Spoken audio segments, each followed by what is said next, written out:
वबरकातुह। ये Darussalam studio है।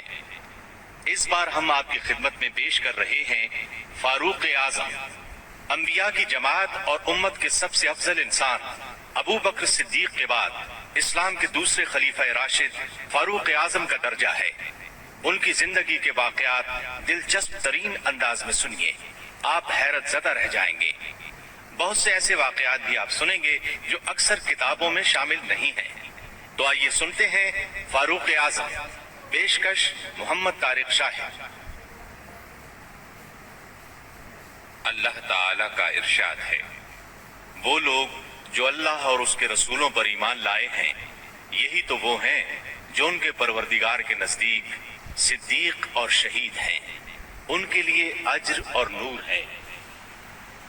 रसूलुल्लाह सल्लल्लाहु अलैहि वसल्लम का इरशाद है, अल्लाह ताला ने उमर के दिल और जुबान पर हक जारी कर दिया है।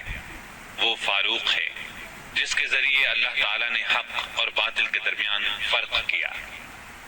जमात अस्हाब रोशन सितारे हैं। आसमान पर मौजूद सितारों की रोशनी कमोबेश है।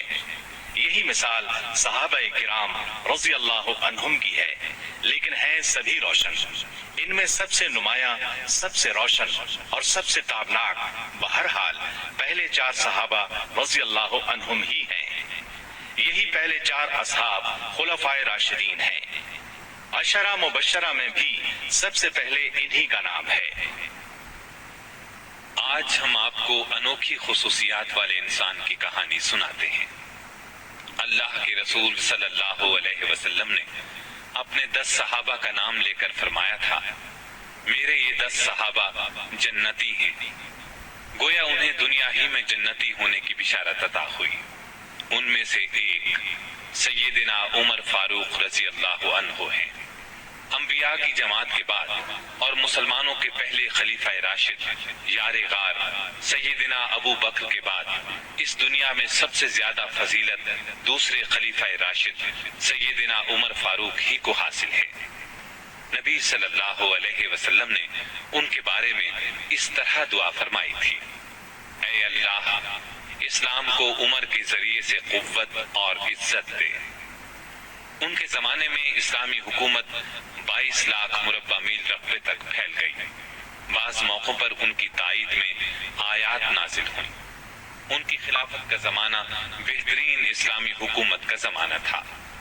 इतने बड़े हुक्मरान होते हुए दोपहर के वक्त शहर से बाहर गर्म जमीन पर कोई पत्थर वगैरह सर के नीचे रखकर कैलूला कर लेते थे। उनके वाकयात इस कदर हैरत अंगेज हैं कि सुनने वाले दंग रह जाते हैं। बड़े बड़े ताकतवर हुक्मरान उनके नाम से कांपते थे, जबकि खुद उनका ये हाल था कि जिस्म पर खुरदरा लिबास होता था। आप यकीनन उनकी जिंदगी के अनोखे और आप पढ़ना पसंद करेंगे, लेकिन आज आप पढ़ने की बजाय सुनकर देखें, आपको एक अजीब सा फरहत बख्श एहसास होगा। सैयदना उमर फारूक रजी अल्लाह अन्हु हिजरी साल शुरू होने से 40 साल पहले 583 ईस्वी या 584 ईस्वी में मक्के में पैदा हुए। नबी करीम सल्लल्लाहु अलैहि वसल्लम उनसे 13 साल पहले दुनिया में तशरीफ ला चुके थे। वालिदैन ने नाम उमर रखा। बुनियत अबू हफ्स थी। लक़ब फारूक था, यानी हक और बातिल में फर्क करने वाला। ये लक़ब उन्हें नबी करीम सल्लल्लाहु अलैहि वसल्लम ने अता फरमाया। हजरत उमर का सिलसिला नसब 8वीं पुश्त में नबी करीम से जा मिलता है। आपने दुनिया में आंख खोली तो मक्के में कुरैश की सरदारी थी। ये कबीला इस्माइल अलैहिस्सलाम की औलाद से था। कुरैश के आगे चलकर 10 के करीब कबीले बन गए। इनमें नबी करीम बनु हाशिम से थे, अबू बकर बनु तैम से और उमर फारूक बनु अदी से। 10 के 10 कबीलों के सपुर्द अलग अलग काम थे। मसलन कोई खाना काबा की देखभाल करता था तो कोई हाजियों को पानी पिलाता था, कोई झगड़ों के फैसले करता था। बनु अदी के जिम्मे 2 काम थे। कुरैश को कोई एलची भेजना होता तो ये भेजते थे। दूसरा काम ये था कि 2 ग्रोहों में झगड़ा हो जाता तो बनु अदी का सरदार फैसला करता था। बनु अदी के घर सफा और मरवा पहाड़ियों के दरमियान में थे। उमर यहीं पैदा हुए और परवरिश पाई। उनके वालिद खत्ताब बनु अदी के सरदार थे। جس زمانے میں نبی کریم صلی اللہ علیہ وسلم نے نبوت کا اعلان کیا، خطاب فوت ہو چکے تھے۔ سیدنا عمر کے بچپن کے حالات کسی کتاب میں نہیں ملتے۔ اتنا ذکر ملتا ہے کہ بڑے ہوئے تو باپ نے اونٹ چرانے پر لگا دیا۔ اونٹ چراتے ہوئے کبھی تھک کر بیٹھ جاتے تو باپ مارا کرتا تھا۔ جوانی کی عمر کو پہنچنے تک لکھنا پڑھنا سیکھ لیا تھا۔ نبی کریم صلی اللہ علیہ وسلم نے جب اعلان نبوت کیا تو قریش میں کل 17 آدمی لکھنا پڑھنا جانتے تھے۔ ان میں عمر فاروق بھی تھے۔ اس کے علاوہ انہوں نے سپاہگری، تیغ زنی اور گھڑ سواری میں کمال حاصل کیا۔ گھڑ سواری کا حال یہ تھا کہ اچھل کر گھوڑے پر بیٹھ جاتے۔ کشتی کا فن بھی سیکھا۔ اونچے قد کے طاقتور آدمی تھے، چوٹی کے کئی پہلوانوں سے مقابلے جیتے۔ شاعر نہیں تھے، اشعار پسند کرتے تھے۔ تقریر کرنے کا ڈھنگ بھی آتا تھا۔ مزاج میں غصہ اور سختی تھی۔ جوان ہونے پر تجارت کا پیشہ اختیار کیا۔ نبی کریم نے نبوت کا اعلان کیا تو ان کی عمر 27 سال تھی۔ اس وقت قریش میں بہت اونچی حیثیت کے مالک تھے۔ مکے کے معزز لوگوں میں شمار ہوتا تھا۔ ان کے بھائی زید بن خطاب، بہن فاطمہ بنت خطاب اور بہنوئی سعید بن زید نے جلد ہی اسلام قبول کر لیا۔ لیکن عمر اپنے باپ دادا کے مذہب پر سختی سے قائم رہے، ڈٹ کر اسلام کی مخالفت کی۔ مسلمان ہو جانے والوں کو مارتے پیٹتے تھے۔ مارتے پیٹتے 6 سال گزر گئے، لیکن عمر کسی ایک انسان کو بھی اسلام سے نہ پھیر سکے۔ اس دوران میں کچھ واقعات ایسے پیش آئے جن کی وجہ سے وہ سخت الجھن میں پڑ گئے۔ کبھی اسلام کی طرف مائل ہوتے، کبھی مسلمانوں کے خلاف نفرت محسوس کرتے۔ اس کی وجہ یہ تھی کہ رسول کریم صلی اللہ علیہ وسلم کے متعلق قریش کے کافروں نے مشہور کر رکھا تھا کہ وہ جادوگر ہیں۔ اس زمانے میں ایک روز انہوں نے رسول پاک صلی اللہ علیہ وسلم کو حرم شریف کے اندر نماز پڑھتے دیکھا تو وہ آپ کے پیچھے کھڑے ہو گئے۔ اس وقت آپ صلی اللہ علیہ وسلم قرآن پاک کی سورۃ الحاقہ کی بلند آواز میں تلاوت کر رہے تھے۔ اللہ کے کلام نے ان پر بہت اثر کیا۔ انہیں یقین ہو گیا کہ آپ نہ تو جادوگر ہیں اور نہ شاعر ہیں۔ دل میں اسلام کے لیے نرم گوشہ پیدا ہو گیا، لیکن باپ دادا کا مذہب چھوڑنے پر اب بھی تیار نہ ہوئے۔ قاسم بن عثمان کی روایت میں آیا ہے کہ ایک دن طبیعت نے جوش مارا، ارادہ کیا کہ جس ہستی کی وجہ سے وہ الجھن میں ہیں کیوں نہ انہیں ختم کر دیں۔ چنانچہ ننگی تلوار ہاتھ میں لے کر نکلے۔ راستے میں ایک مسلمان نعیم بن عبداللہ مل گئے۔ انہوں نے پوچھا، خیر تو ہے؟ ننگی تلوار لیے کہاں جا رہے ہیں؟ بولے، محمد کو قتل کرنے جا رہا ہوں۔ نعیم نے کہا کہ پہلے اپنے گھر کی خبر تو لیں، آپ کی بہن اور بہنوئی مسلمان ہو چکے ہیں۔ سیدنا عمر الٹے پاؤں بہنوئی کے گھر پہنچے۔ اس وقت ان کے بہنوئی سعید بن زید اور فاطمہ بنت خطاب کے گھر میں رسول اللہ صلی اللہ علیہ وسلم کے ایک صحابی خباب بن ارت بھی موجود تھے۔ خباب بن ارت انہیں قرآن سکھا رہے تھے۔ عمر نے دروازے پر دستک دی تو خباب گھر کے ایک حصے میں چھپ گئے۔ فاطمہ نے قرآن کے اوراق چھپا دیے، لیکن عمر تلاوت کی آواز سن چکے تھے۔ اندر پہنچ کر پوچھا، کیا پڑھ رہے تھے؟ مجھے معلوم ہوا ہے کہ تم مسلمان ہو چکے ہو، اپنے باپ دادا کے مذہب سے پھر گئے ہو۔ یہ کہہ کر انہوں نے دونوں کو مارنا پیٹنا شروع کر دیا۔ بہن کے سر پر ایک لکڑی ماری، ان کے سر سے خون بہ نکلا۔ اس وقت دونوں میاں بیوی کے منہ سے نکلا، ہاں اے عمر، ہم مسلمان ہو چکے ہیں، اللہ کے رسول پر ایمان لے آئے ہیں، تم سے جو ہو سکے کر لو، اسلام تو اب ہمارے دلوں سے نہیں نکل سکتا۔ عمر نے بہن کا خون دیکھا اور یہ الفاظ سنے تو غصہ ٹھنڈا ہو گیا۔ بولے، اچھا جو تم پڑھ رہے تھے مجھے دکھاؤ۔ بہن نے اوراق انہیں دے دیے، ان پر سورہ طٰہٰ لکھی تھی۔ انہوں نے اس کو پڑھا تو بے اختیار پکار اٹھے، واہ کتنا عمدہ اور اعلیٰ درجے کا کلام ہے۔ یہ سن کر خباب بن ارت بھی باہر نکل آئے اور بولے، اے عمر، مجھے امید ہے اللہ تعالیٰ نے اپنے نبی کی دعا کو پوری کرنے کے لیے آپ کو چن لیا ہے۔ میں نے کل ہی نبی صلی اللہ علیہ وسلم کو یہ دعا کرتے سنا ہے۔ Objection, my lord. الہی، ابو جہل یا عمر بن خطاب کے ذریعے سے اسلام کو قوت عطا کر۔ بس اے عمر، اللہ کی طرف آؤ، اللہ کی طرف آؤ۔ یہ سن کر سیدنا عمر فاروق نے کہا مجھے محمد کے پاس لے چلو۔ نبی صلی اللہ علیہ وسلم اس وقت دار ارقم میں تھے۔ عمر رضی اللہ عنہ خباب بن ارت کے ساتھ کمر سے تلوار لٹکائے وہاں پہنچے۔ دروازے پر دستک دی۔ ایک صحابی نے اندر سے ایک جھری میں سے جھانک کر آپ صلی اللہ علیہ وسلم کو بتایا باہر عمر تلوار کمر سے لٹکائے کھڑے ہیں، نہ جانے کس ارادے سے آئے ہیں۔ آپ کے چچا سیدنا حمزہ رضی اللہ عنہ بھی اس وقت وہاں موجود تھے۔ یہ بہت بہادر تھے، فوراً بولے انہیں اندر آنے دو، نیک ارادے سے آئے تو ٹھیک، ورنہ انہی کی تلوار سے ان کا سر اڑا دوں گا۔ رسول اللہ صلی اللہ علیہ وسلم نے بھی فرمایا انہیں آنے دو۔ چنانچہ دروازہ کھول دیا گیا۔ عمر اندر داخل ہوئے۔ آپ صلی اللہ علیہ وسلم اٹھ کر ان کی طرف بڑھے، ان کی چادر کو مٹھی میں دبا کر زور سے کھینچتے ہوئے فرمایا خطاب کے بیٹے تم کس ارادے سے آئے ہو؟ سیدنا عمر رضی اللہ عنہ نے عرض کیا اے اللہ کے رسول، میں اللہ اور اس کے رسول پر ایمان لانے کے لیے حاضر ہوا ہوں۔ اس پر آپ صلی اللہ علیہ وسلم نے زور سے اللہ اکبر فرمایا۔ باقی مسلمانوں نے بھی اللہ اکبر کا نعرہ لگایا۔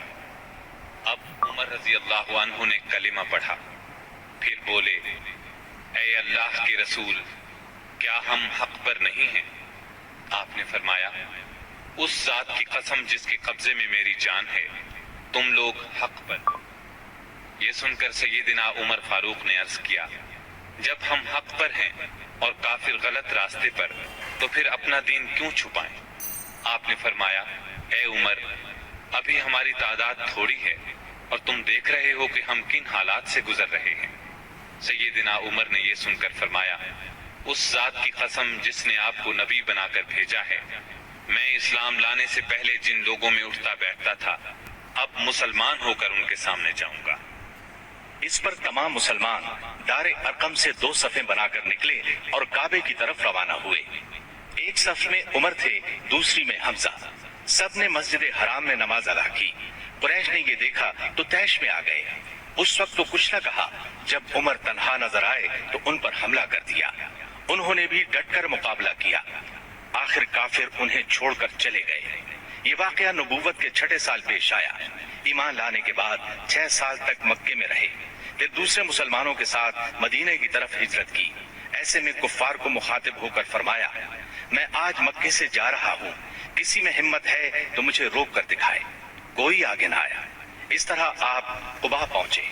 پھر نبی کریم صلی اللہ علیہ وسلم اور ابو بکر ہجرت کر کے وہاں تشریف لائے۔ مسجد قباء کی تعمیر کے بعد سب نے مدینے کا رخ کیا۔ ہجرت کے وقت سیدنا عمر فاروق کی عمر 40 سال کے قریب تھی۔ اس کے بعد وہ 23 برس اس دنیا میں رہے۔ یہ سارا زمانہ مدینے میں گزارا، مسجد نبوی کی تعمیر میں حصہ لیا۔ آپ صلی اللہ علیہ وسلم نے مہاجرین اور انصار میں بھائی چارہ کرایا تو اتبان بن مالک کو ان کا بھائی بنایا۔ انہوں نے اپنا نصف مکان انہیں دے دیا۔ عبداللہ بن زید نے خواب میں اذان کے الفاظ سنے۔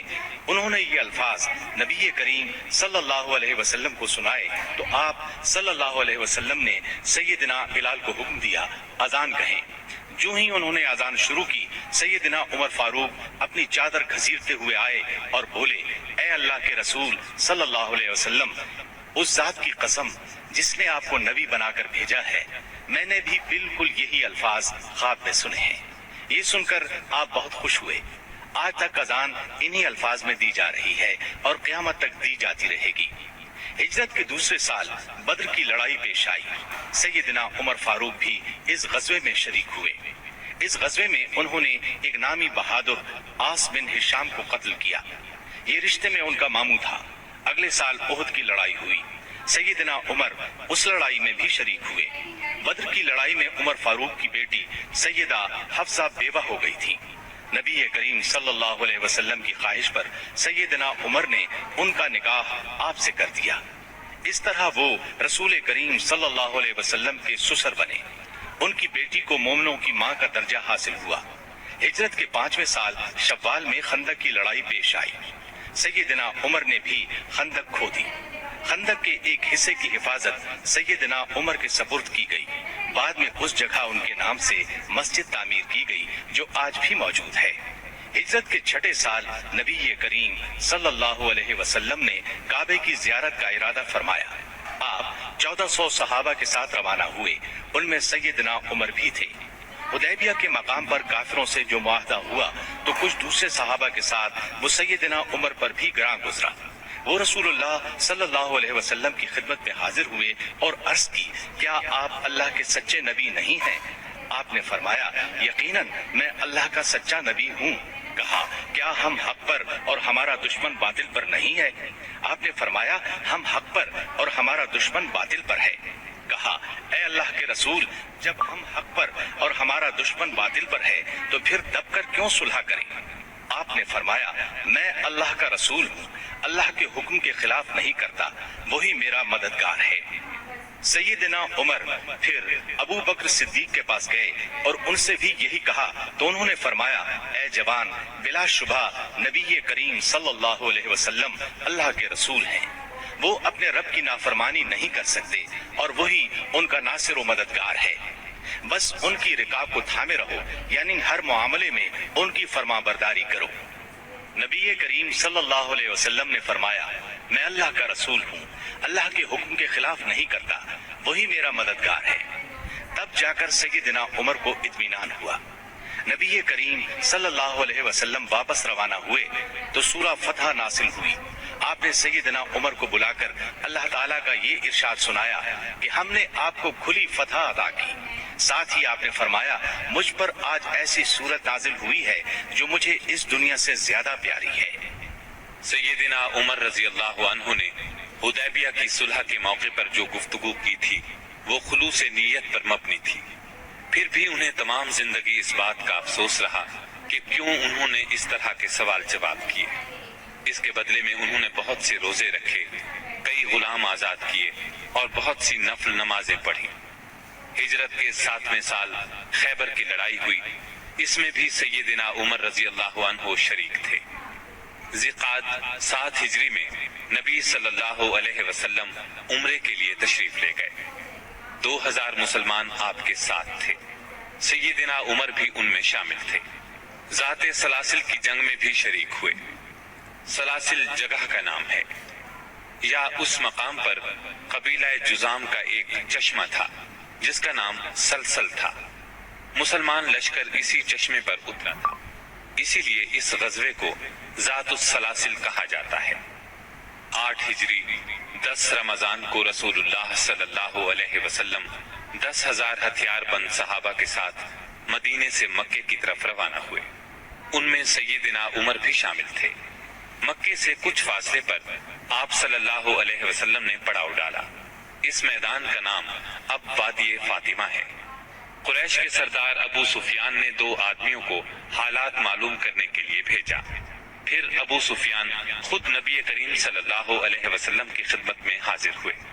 ऐसे में सैयदना उमर रजी अल्लाह अन्हु ने अर्ज किया, ऐ अल्लाह के रसूल, मुझे इजाजत दें, मैं अबू सुफियान का सर उड़ा दूं। लेकिन आपने ऐसा करने की इजाजत न दी। उस मौके पर अबू सुफियान ने इस्लाम कबूल किया।